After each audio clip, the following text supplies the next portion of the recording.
Nah, saudara, setelah minggu lalu ya kita belajar tentang kutipan pertama kita, ya kita akan lagi membahas 4 kutipan populer yang terdengar baik tapi ternyata tidak alkitabiah. Minggu lalu kita belajar tentang kutipan God won't give you more than you can handle yang ternyata tidak alkitabiah.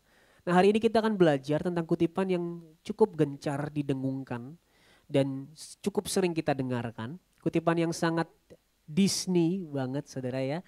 Sering muncul di film-film, sering muncul di kalimat-kalimat motivasi. Dan ini kutipannya, kita masih di seri Does the Bible Say That? Ini kutipannya akan kita bahas hari ini yaitu Follow Your Heart atau ikuti hatimu. Nah, saudara, sering banget kita dengar kalimat ini ya, Follow Your Heart, ikuti hatimu. Hidup cuma sekali, YOLO, you only live one, ikuti aja apa yang hatimu mau. Nah, saudara, baru kemarin saya sempat lihat satu artikel, ini membahas 5 hal yang bisa kita pelajari dari film Moana. Wah, ada yang udah nonton Moana? Ada. Dan poin pertama yang bisa dipelajari katanya dari film Moana adalah ikuti hatimu. Saya akan kutip langsung dari websitenya saudara ya. Saya mohon nggak usah difoto, nggak usah dipelajari. Ini bukan inti khotbah hari ini ya. Bilang begini, untuk kalian yang saat ini sedang ada di persimpangan jalan, tak tahu harus berjalan ke arah mana, ikuti saja kata hatimu. Jangan pernah ragu untuk mengikuti kata hatimu selama itu kamu anggap benar. Kamu tentu yang paling mengerti hidupmu. Wow. Tidak perlu bersusah payah untuk memberi pengertian kepada orang lain bahwa yang kamu pilih itu benar. Karena tidak semua orang akan sepaham denganmu. Ingatlah bahwa setiap orang punya cerita masing-masing. Apa yang baik menurut orang lain belum tentu baik untukmu. Begitu pula sebaliknya. Wah, mengajarkan bahwa setiap kita punya kebenaran yang kita percaya masing-masing. Dan ikutilah kebenaran itu. Gak usah pikirin orang lain. Belum tentu orang lain memikirkan apa yang kita pikirkan. Belum tentu orang lain benar menurut hati kita. Nah, saudara, kalau saudara jemaat UC pasti sudah tahu ini banyak sekali kesalahannya. Tetapi untuk yang belum tahu, ini nampaknya baik saudara. Supaya kita benar-benar happy. Supaya kita benar-benar bebas. Supaya kita punya hidup yang bermakna. By the way, karena cuma sekali hidup. Follow your heart. Tetapi sekali lagi sebagai orang Kristen kita perlu melihat kutipan ini. Follow your heart melalui terang firman Tuhan. We need to ask, does the Bible say that? Jadi hari ini mari kita buka Alkitab kita. Yang gak bawa Alkitab kita baca dari layar saja. Ya. Yeremia 17 ayat 5 sampai yang ke-10. Saya ajak saudara buat baca bergantian dengan saya baca yang ganjil, saudara baca yang genap. Kita baca firman Tuhan dengan sungguh-sungguh dari Yeremia 17 ayat 5 sampai 10. Beginilah firman Tuhan, terkutuklah orang yang mengandalkan manusia, yang mengandalkan kekuatannya sendiri, dan yang hatinya menjauh daripada Tuhan. Ia akan seperti semak bulus di padang belantara. Ia tidak akan mengalami datangnya keadaan baik. Ia akan tinggal di tanah angus di padang gurun, di negeri padang asin yang tidak berpenduduk. Diberkatilah orang yang mengandalkan Tuhan, yang menaruh harapannya pada Tuhan.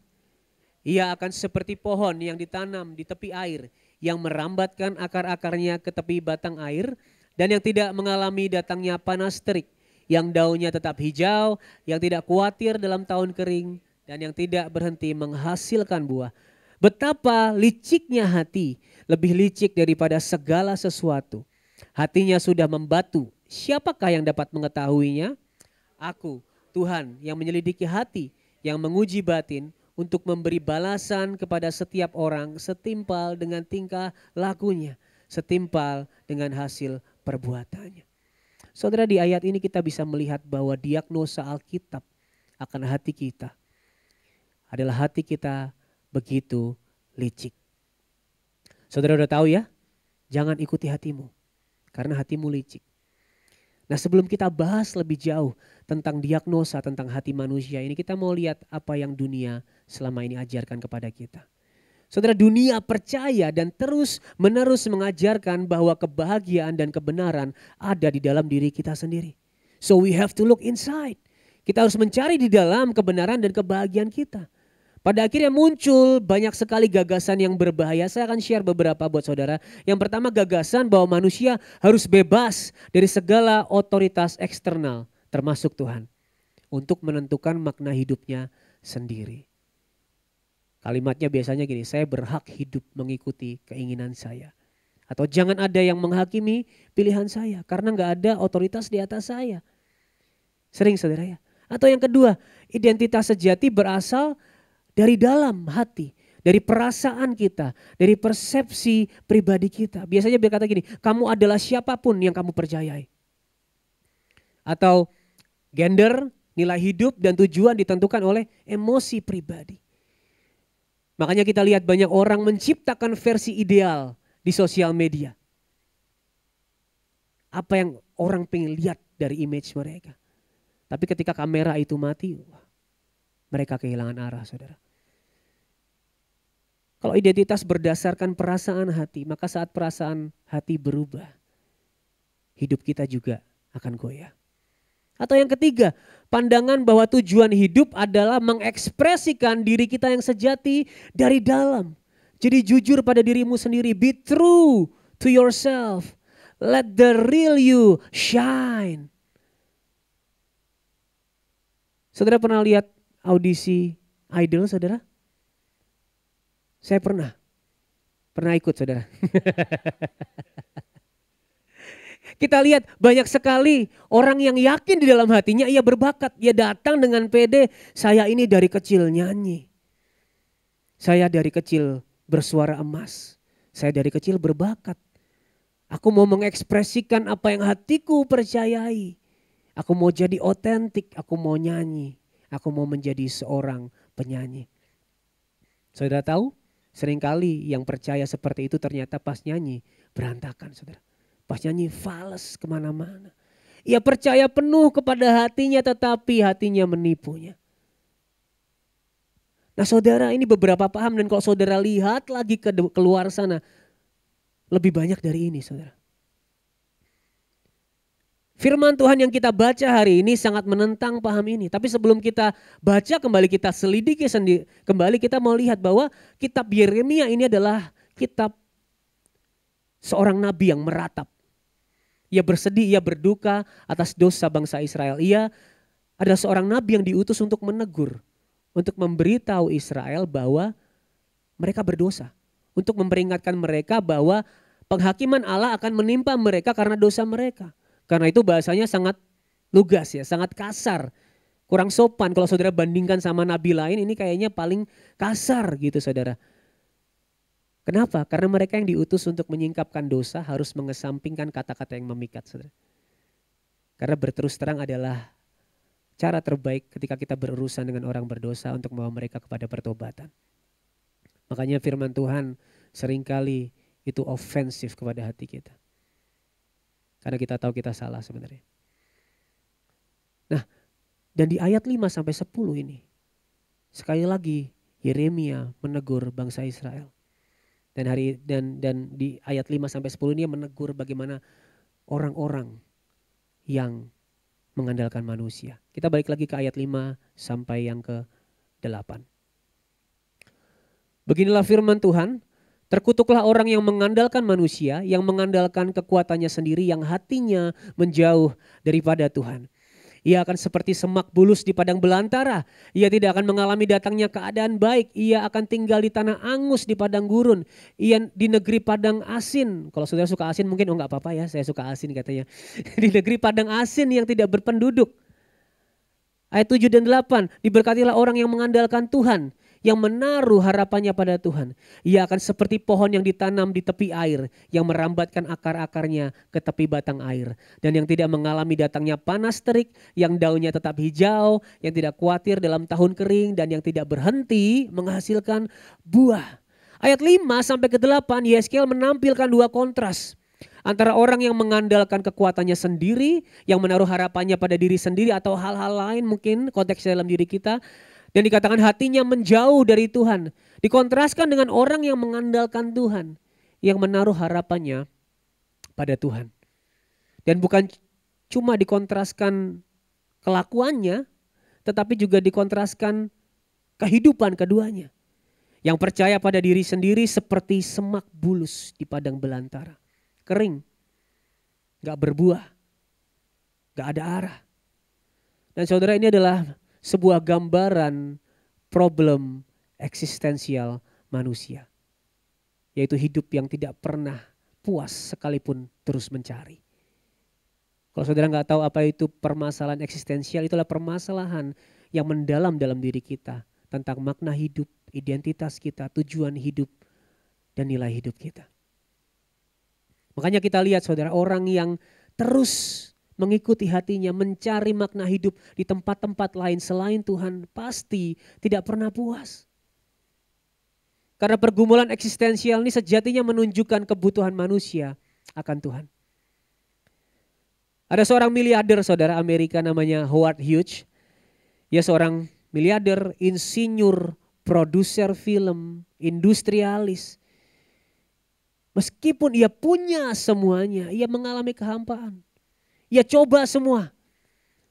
Dengan prestasi, dia punya rekor penerbangan, dia bermain dalam film Hollywood. Dia punya kekayaan, dia hidup hedonis. Bahkan dia mencoba mengisolasi dirinya dari dunia karena dia merasa paranoid. Ia OCD juga. Tetapi akhir hidupnya tragis. Ia kesepian, ia punya mental yang kacau, fisiknya juga sakit. Ini menunjukkan bahwa saudara, kekayaan atau prestasi tidak bisa mengatasi pergumulan eksistensial terdalam. Ada satu lubang yang berbentuk Tuhan dalam hati kita. Kalau lubang berbentuk Tuhan hanya bisa diisi oleh Tuhan. Kalau saudara mainan anak-anak yang bulat, segitiga, segi lima, gak bisa saudara masukin yang bulat ke dalam segitiga. Harus bentuknya pas. That's why jawaban akan pergumulan eksistensial kita adalah Tuhan. Saudara, dia berkata di buku autobiografinya, dia berkata, memiliki lebih banyak uang daripada siapapun di dunia tidaklah cukup. Aku gak punya jawaban atas pertanyaan di dalam dunia. Ini sungguh mengerikan. Kalau saudara berpikir punya uang banyak itu cukup supaya saudara merasakan makna hidup, ternyata tidak, saudara. Bahkan Salomo pun dalam segala kemegahannya ia berkata, semuanya sia-sia. Nah saudara, sebaliknya, kebalikan dari orang yang mengandalkan diri sendiri, orang yang mengandalkan hal-hal lain di dalam dunia. Dikatakan orang yang mengandalkan Tuhan seperti pohon yang ditanam dekat air. Kokoh, segar, tetap berbuah di segala musim. Saudara, hal ini bukan berbicara tentang berkat materi, kita tahu. Tetapi berbicara bagaimana orang yang mengandalkan Tuhan tidak akan kehilangan pengharapan. Orang yang mengandalkan Tuhan tidak akan kehilangan damai sejahtera. Tidak akan tergoyahkan di segala musim, even di musim kering. Ini berbicara tentang keutuhan manusia di dalam Kristus. Ini berbicara tentang kepuasan batin manusia ketika menaruh harapan kepada Tuhan. Dikatakan mereka akan berbuah. Iman mereka kepada Tuhan, kepercayaan mereka kepada Tuhan akan melahirkan buah yang tidak akan pernah berhenti. Imannya akan melahirkan perbuatan baik yang mendatangkan kemuliaan Allah, yang memberkati orang lain. Nah pertanyaannya, mengapa Yeremia mengontraskan dua hal ini saudara? Tujuannya adalah menunjukkan natur hati manusia. Bahwa kita gak pernah netral. Coba bilang kanan kiri, hatiku gak pernah netral. Gak pernah saudara, gak pernah. Hati kita gak mungkin gak menyembah. Hati kita gak mungkin gak mempercayai sesuatu. Hati kita gak mungkin gak mencintai sesuatu. Serius saudara. Kalau kita gak mencintai Tuhan ya berarti mencintai yang lain. Kalau kita gak percaya Tuhan berarti kita sedang percaya dan bersandar pada yang lain.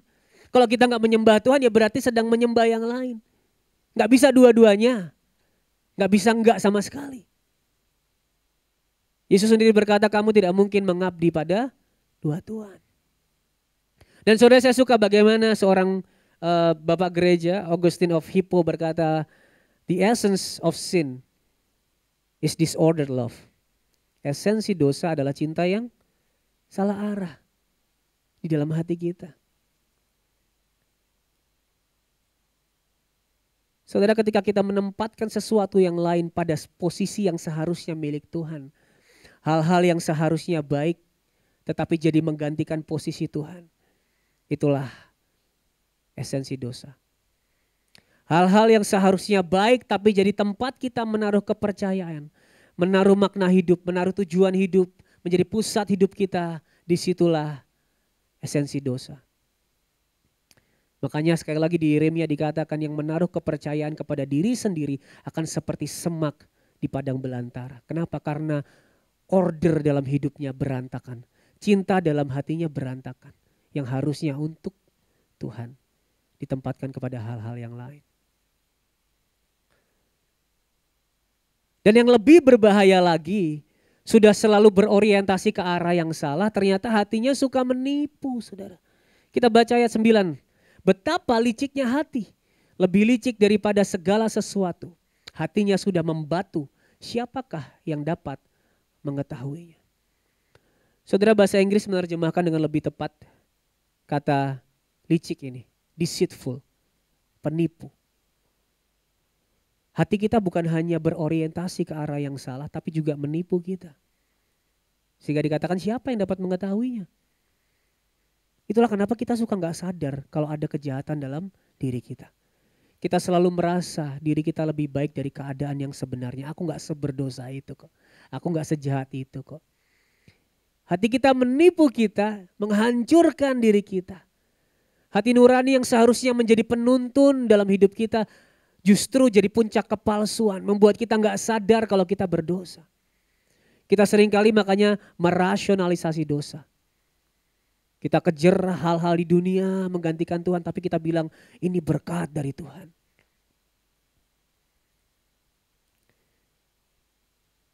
Saudara, saya pernah lihat sebuah bio di Instagram. Bionya gini, don't follow me, I am lost too. Jangan ikuti saya juga tersesat. Lucu saudara ya, menggelitik ya, jujur gitu, jangan ikuti aku juga tersesat. Tapi masalahnya si hati ini gak bisa bilang gitu. Ia lebih licik daripada segala sesuatu. Nah, perhatikan ketika masalahnya adalah hati. Dan si hati ini suka menipu. Tetapi kita malah follow our heart, mengikuti hati kita. Kira-kira saya mau tanya apa jadinya hidup kita? Atau mungkin saya beri ilustrasi. Kalau ada seseorang yang nyetir mobilnya menuju ke jalan yang ujungnya jurang. Saudara tahu ini orang tersesat, udah pasti masuk jurang. Terus saudara ikutin di belakang, apa jadinya saudara?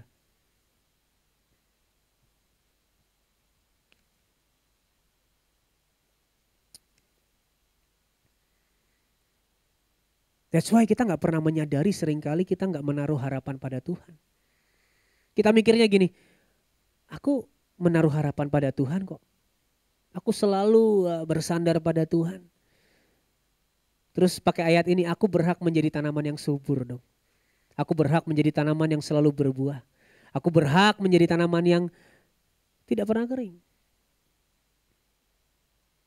Tapi coba pikirkan ini saudara. Pernah gak saudara memutuskan sesuatu mengikuti hatimu? Contohnya, beli satu barang yang di luar kemampuan kita misalnya. Hati kita bilang kamu butuh ini loh. Jadi kita ikut saudara. Ternyata kita ditipu. Kita gak butuh itu. Butuh sih tapi butuh untuk impress orang lain. Butuh untuk mendapatkan pengakuan dari orang lain. Di satu sisi kita percaya sama barang ini untuk mendapatkan pengakuan. Tetapi ada konsekuensinya juga. Akhirnya kita terjebak pada cicilan yang kita gak bisa bayar. Pernah saudara? Atau mungkin pengalaman-pengalaman yang pernah saudara lalui mengikuti hati yang ternyata gak kita sadari sedang menaruh harapan pada hal lain selain Tuhan. Banyak saudara. Coba ingat-ingat. Coba direnungkan. Pernah gak kita mengikuti hati kita dan ternyata tanpa sadar itu membuat kita justru menaruh harapan pada hal lain. Kalau saudara jujur, maka kita bisa seharusnya berkata, seharusnya aku layak menjadi seperti semak bulus di padang belantara. Karena aku lebih sering menaruh harapanku kepada hal lain selain Tuhan. Ini poin pertama saya. Saya nggak taruh poinnya di awal, saya taruh di belakang. Hati kita tidak pernah netral, selalu menunjuk pada satu arah. Tetapi karena dosa, hati kita selalu berorientasi ke arah yang salah. Dalam kurung, dan juga penipu. So follow your heart? I don't think so. I don't think so. Di bagian kedua ini kita akan melihat sebuah kabar baik setelah kita dibombardir dengan kabar yang mungkin agak membuat kita frustrasi. Di bagian pertama kita mau menuju ke kabar baik. Ayat 10 berkata, aku Tuhan yang menyelidiki hati, yang menguji batin untuk memberi balasan kepada setiap orang setimpal dengan tingkah langkahnya, setimpal dengan hasil perbuatannya. Saudara, ketika kita baca, ada Tuhan yang menyelidiki hati. Ada Tuhan yang menguji hati. Apa yang timbul di dalam pikiran saudara? Takut atau tenang? Ada Tuhan yang menyelidiki semua yang tersembunyi. Yang paling disamarkan. Yang bahkan orang terdekatmu ini gak tahu. Ada Tuhan yang mengerti motivasi terdalammu meskipun di luar engkau kelihatan aku melayani Tuhan dengan sungguh-sungguh karena aku mencintai Tuhan. Tapi Tuhan tahu motivasi terdalam. Apa yang terpikirkan kalau ada Tuhan pribadi yang bisa melihat hatimu yang paling tersembunyi? Gak ada yang tersembunyi, saudara. Kalau selama ini saudara pikir bisa menyembunyikan sesuatu dalam hati yang terdalam, saya katakan gak bisa seperti itu, saudara. Tuhan tahu. Dan bukan hanya menguji, ia menyelidiki untuk menghakimi. Wah. Ketika ditanya, apa yang muncul lagi dalam pikiran saudara ketika dilihat bahwa Tuhan ini menguji, menyelidiki dan menghakimi? Deg-degan saudara ya, mengerikan ya. Untuk apa dihakimi? Diperhatikan untuk memberi balasan kepada setiap orang setimpal dengan tingkah langkahnya, setimpal dengan hasil perbuatannya, untuk memberi balasan saudara. Memberi padang gurun bagi yang menaruh harapan pada dirinya sendiri atau hal lain selain Tuhan, dan memberi tepian air yang segar bagi orang yang menaruh harapan pada Tuhan. Tapi let me tell you something, ini bukan hanya hal yang menakutkan, tapi juga kabar baik bagi kita semua. Kok bisa? Gini saudara, karena kalau Tuhan mengerti dan mengenal hati kita, maka ia juga tahu apa yang hati kita butuhkan. Ia bukan hanya menegur hati kita yang salah orientasi. Ia bukan hanya menegur hati kita yang licik dan menipu. Ia bukan seperti juri lomba nyanyi yang cuma bisa komen dan memberi nilai, tapi gak bisa mengubah suara orang yang jelek jadi bagus, yang bisa mengganti pita suaranya. Enggak saudara. Saudara, ayat 9 kalau saudara ingat dikatakan hatinya sudah membatu. Dalam bahasa Inggris dikatakan incurably bad, beyond cure, gak bisa disembuhkan. Itulah kondisi kita semua, mati karena dosa, mati rohani. Dan saya mau bilang sesuatu, orang mati gak bisa disembuhin, cuman bisa diapain saudara? Diapain? Dikubur. Ya, selain dikubur, dihidupkan saudara. Tuhan bukan hanya menegur hati kita yang salah orientasi, licik dan menipu. Ia memberi hati yang baru. Ia menghidupkan kita. Puji Tuhan.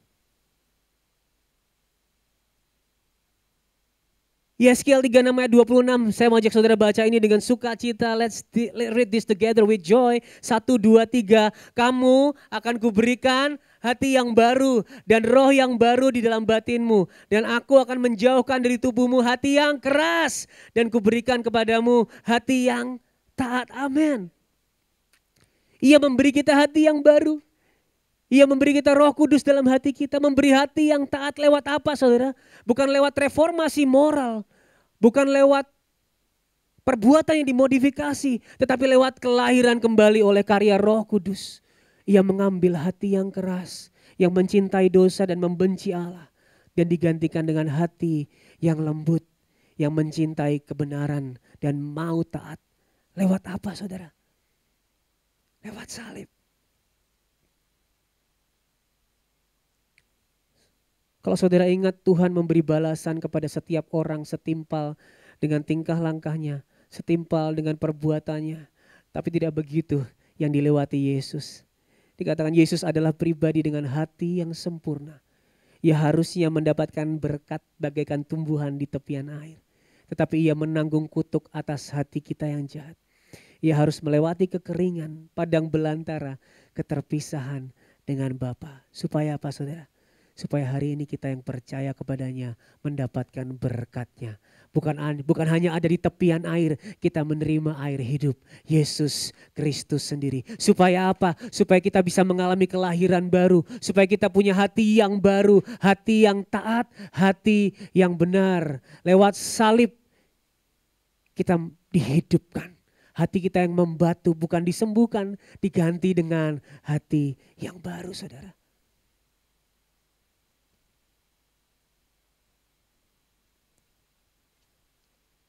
Lalu sekarang, apakah setelah kita punya hati yang baru, kita jadi bisa follow our heart? Saya katakan tidak semerta-merta seperti itu. Kenapa? Karena kita belum ada dalam tubuh kebangkitan. Ada di sini yang sudah dalam tubuh kebangkitan, boleh angkat tangan? Gak ada saudara ya. Kita semua masih terus disempurnakan. Kita semua mengalami progressive sanctification, pengudusan yang progresif hari demi hari.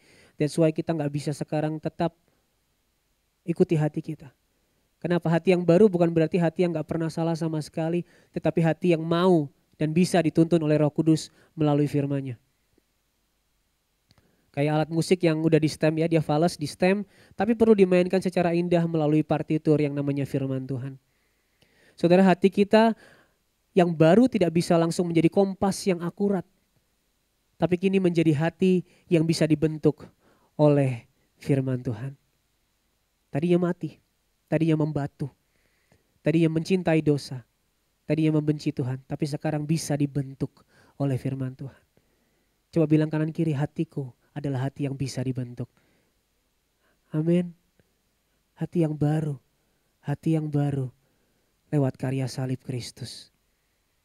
Dan saudara, sebagaimana panggilan beribadah kita hari ini, Yesus memanggil kita untuk mengikut Dia. Bukan mengikuti hati kita, tetapi mengikut Kristus. Lukas 9 ayat 23 berkata, katanya kepada mereka semua, setiap orang yang mau mengikut aku, ia harus menyangkal dirinya, memikul salibnya. Hari apa? Hari Minggu doang? Setiap hari saudara. Dan mengikut aku. Mengikut Kristus berarti menyangkal diri kita. Berarti menolak diri kita sebagai pusat. Berarti menundukkan hati kita kepada Kristus. Mengikuti Yesus berarti menolak apa yang hati kita katakan kepada kita. Menundukkannya kepada kehendak Tuhan. Menundukkannya kepada firman Tuhan pada kebenaran. Saudara, meskipun kadang yang dikatakan hati kita lebih enak, saudara, lebih gampang, lebih nyaman. Tapi kita tidak diselamatkan hanya untuk merasa enak, gampang, dan nyaman. Kita diselamatkan untuk hidup bagi Kristus yang menebus kita. Dan itu berarti sepenuhnya mengikut Kristus. Menjadikan Kristus Tuhan dan Raja di dalam setiap aspek hidup kita. Amin. Dan saudara, inilah kontras bagaimana ketika kita mengikuti kata dunia. Dan bagaimana ketika kita mengikuti Kristus. Dunia berkata follow your heart. Tetapi Kristus ketika kita mengikuti Yesus, sangkal dirimu. Dunia berkata carilah kebenaran dalam dirimu. Yesus berkata ketika kamu mengikut aku, akulah, Kristuslah sang kebenaran. Dunia berkata jadilah otentik sesuai hatimu. Tapi mengikuti Yesus berarti menjadi seperti Kristus. Dunia berkata biar keinginanmu menuntunmu. Tetapi mengikuti Yesus berarti membiarkan Roh Kudus yang memimpin kita. Dunia berkata ungkapkan dirimu yang sejati. Tapi Yesus berkata, ketika engkau mengikut aku, salibkan dirimu bersama Kristus. Pikul salibmu setiap hari.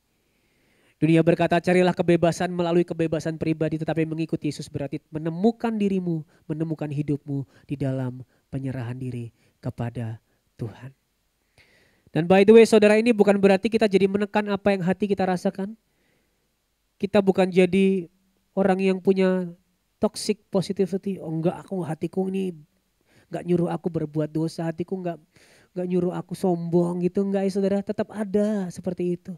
Tetapi Injil membuat kita bisa membentuk hati kita bukan berdasarkan perasaan, tapi berdasarkan firman Tuhan.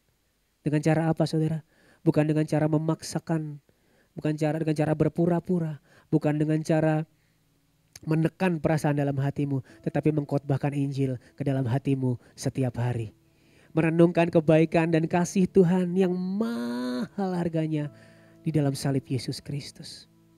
Saudara, saya mau bilang gini, orientasi cinta yang salah, a disordered love, hanya bisa ditata ulang lewat Injil. Hanya bisa ditata ulang ketika saudara mengkhotbahkan Injil ke dalam hati saudara. Kenapa? Karena hanya di dalam Injil, hanya di dalam salib Kristus, hanya di dalam pengorbanan Kristus, kita bisa melihat pribadi Tuhan sebagai pribadi yang indah dan berharga bagi kita. Ia yang paling berharga, rela bayar harga, supaya kita yang gak berharga karena dosa, jadi berharga di hadapannya. Sehingga ketika kita merenungkan Injil, ketika kita merenungkan salib, ketika kita mengkhotbahkan itu ke dalam hati kita gak akan tahan untuk mencintai dan menyembah yang lain. Karena Tuhan sudah terlalu indah bagi kita. Amin. Saya hari ini lagi suka sebuah lagu saudara. Enggak disuruh nyanyi kok, tenang. Lagunya bilang, more than silver, more than gold, you are the treasure that I hold. Lebih dari emas dan perak, Engkau Tuhan adalah harta yang paling berharga dalam hidupku. Dan ini kalimat yang menurut saya melambangkan bagaimana kita mengkhotbahkan Injil ke dalam hati kita. Now that I've tasted of your goodness, nothing else will satisfy. Sekarang aku sudah merasakan kebaikanmu, kasihmu, dan yang puncaknya adalah di salib Kristus. Nothing else will satisfy. Gak ada lagi di dunia ini yang akan lebih memuaskan aku. Karena hanya Engkau yang paling berharga, yang paling indah di dalam hidupmu. Saudara, bukan hal yang mudah untuk terus mengarahkan hati, untuk terus menata hati dengan Injil. Tapi saya berdoa kita semua melalui komunitas ini terus bersama-sama saling mengingatkan, saling menuntun, saling menopang untuk kita terus mengkhotbahkan Injil ke dalam hati setiap kita. Kita bisa berkata, now that I've tasted of your goodness, now that I see that wondrous cross, nothing else in this world will satisfy. Nothing else will satisfy. Arahkan hati kita melalui Injil untuk mengikut Kristus. Let me say this sebagai closing. Don't follow your heart. Follow Jesus. Follow Jesus. Mari kita berdiri sama-sama saudara.